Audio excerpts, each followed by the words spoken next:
Several of the new local cases are in Porte at the same assisted living facility. Our Michelle Choi joins us now with more on the outbreak there.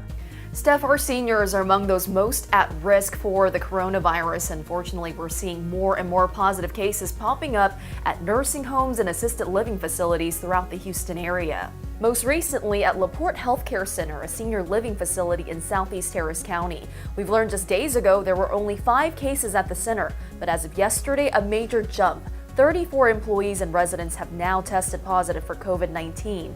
That's according to Harris County Public Health. The center says residents have been hospitalized and employees are no longer working at the facility as they work to contain the spread of the virus. In a statement, Porte Healthcare Center said in part, quote, "We continue to take precautionary measures. We must also continue visitation restrictions from families, friends, community partners, vendors, and non-essential persons who are not allowed inside the building during this time."